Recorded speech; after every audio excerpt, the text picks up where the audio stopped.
Halo teman-teman semua, Assalamualaikum warahmatullahi wabarakatuh. Saya Listin Hayatul Jana dengan NIM T2019-7001 dari kelompok 1 beserta partner saya, Prisa Dewi Mardarani dengan NIM T2019-7002. Di sini kami akan mempresentasikan tentang pengantar dasar statistik. Sebelum kita memasuki mata kuliah statistik pendidikan, alangkah lebih baiknya kita mengenal apa sih statistik dan statistika itu. Secara garis besar, statistik dan statistika merupakan dua hal yang sangat berbeda, baik itu secara definisi, tujuan, klasifikasi, serta metode kajian. Berikut merupakan perbedaan antara statistik dan statistika. Statistik secara definisi merupakan hasil dari pengolahan data yang disajikan dalam bentuk diagram, tabel, grafik, dan lain sebagainya. Sedangkan statistika merupakan sebuah metode ilmiah yang berisikan cara untuk mengumpulkan, mengelola, menganalisa, menyajikan data, menginterpretasi, dan mempresentasikan data. Jadi jelas sekali ya, secara definisi, statistik dan statistika sangatlah berbeda. Jika statistik merupakan hasil dari pengolahan data, sedangkan statistika merupakan sebuah metode yang digunakan untuk mengumpulkan data. Kemudian ditinjau dari tujuan, statistik memiliki tujuan yaitu untuk mempermudah dalam menginterpretasikan sebuah data yang digunakan untuk tujuan tertentu. Sedangkan statistika yaitu untuk memperoleh gambaran dari sekumpulan data-data yang sudah dikaji sehingga dapat diperoleh kesimpulan dari data tersebut. Perbedaan dari segi klasifikasinya, statistik dan statistika sangatlah berbeda.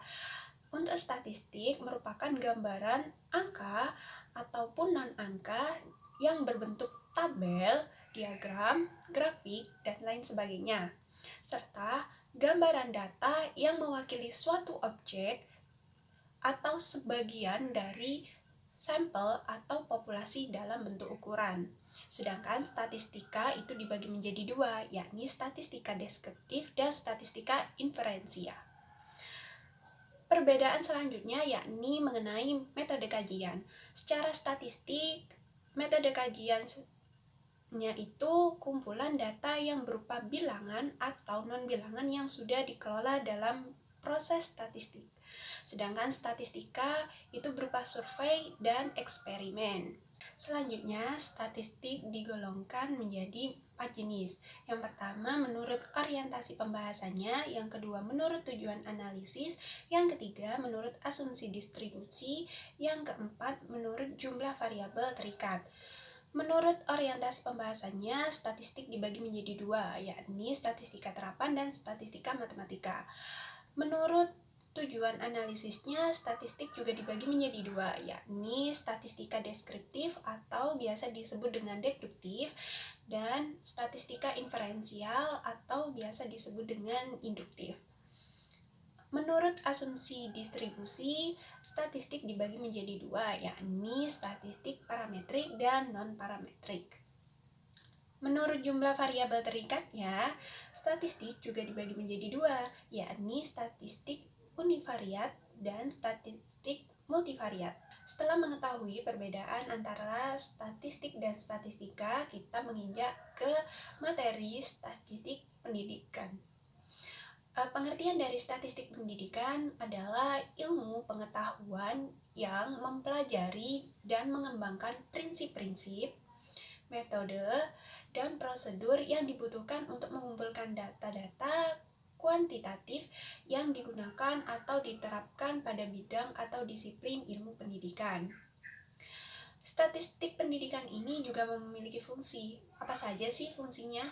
Fungsi dari statistik pendidikan yakni yang pertama, dalam menggunakan sampel dapat membantu peneliti bekerja secara efisien dan hasil yang didapat sesuai dengan objek yang diteliti serta hasil yang diperoleh dapat dipertanggungjawabkan.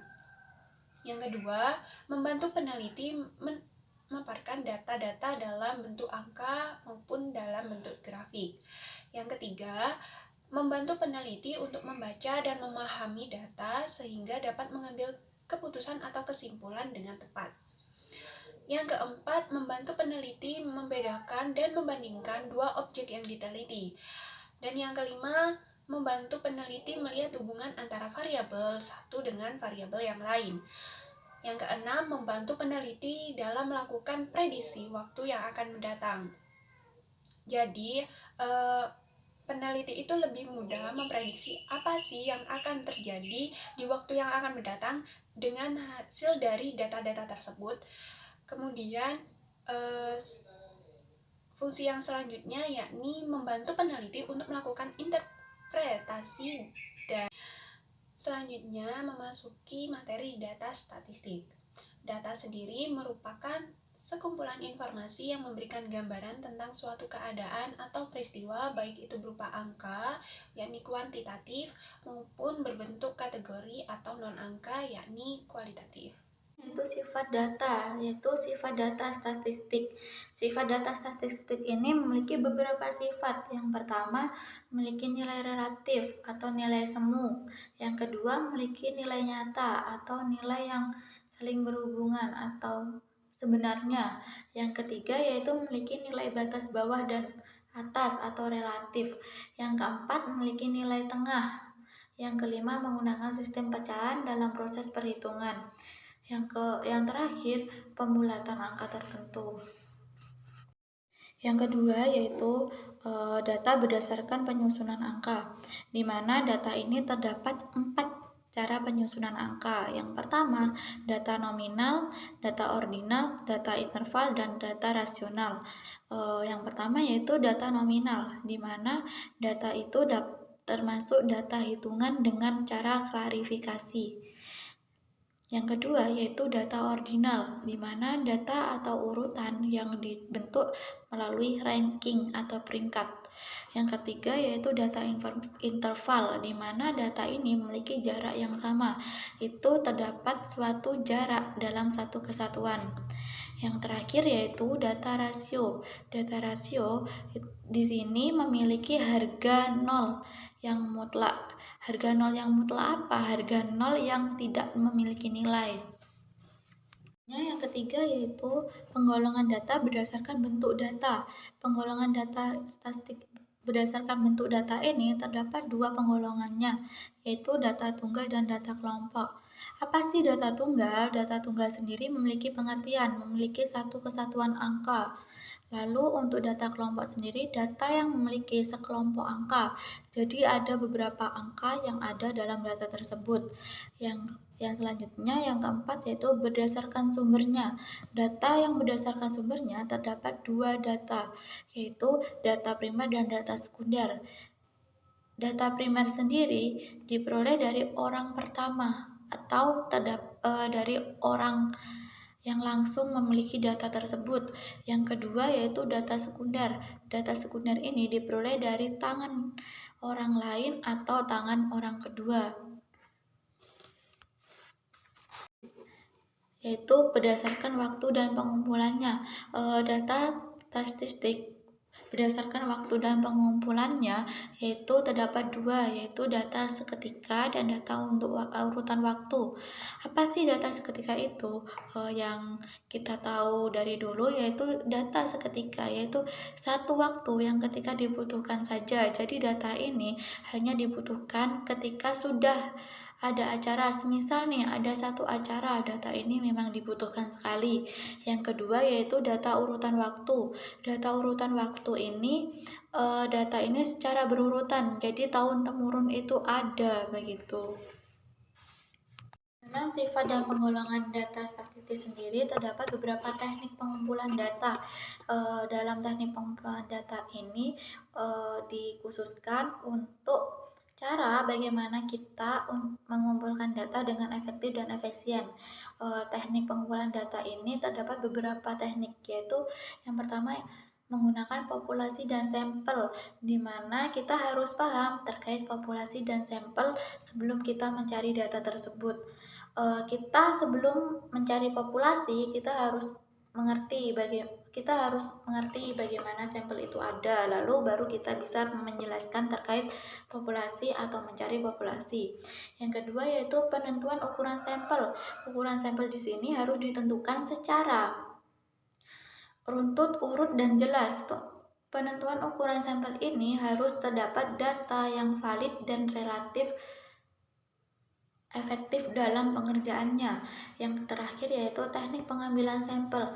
Teknik ini terdapat beberapa cara pengambilan sampel yang memang dikhususkan untuk mempermudahkan pengumpulan data. Yang pertama, random. Teknik ini secara acak atau tidak beraturan. Jadi kita menggunakan teknik apapun itu sesuai dengan apa yang sudah kita lakukan. Yang kedua, strata. Yang ketiga yaitu paket atau yang disebut dengan quality. Yang ketiga yaitu sistematik atau secara berurut. Untuk yang terakhir yaitu materi terkait instrumen pengumpulan data. Setelah adanya teknik pengumpulan data, kita harus tahu bagaimana cara menginstrumenkan pengumpulan data. Pengumpulan data ini kita mempunyai beberapa instrumen. Yang pertama yaitu tes. Dengan cara tes kita bisa mengumpulkan setiap data. Yang kedua yaitu angket atau kuesioner, menggunakan cara bagaimana kita mencari data secara online. Yang ketiga yaitu daftar cek atau checklist. Dengan checklist kita bisa mengumpulkan data tanpa harus terlewatkan. Yang keempat yaitu wawancara. Wawancara di mana kita mencari data dengan cara teknik mengumpulkan data, wawancara, berdiskusi dan berdialog kepada orang lain.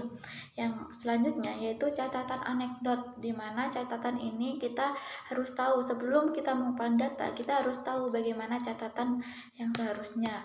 Yang terakhir adalah skala sikap, di mana skala sikap ini harus ditunjukkan pada pengumpulan data.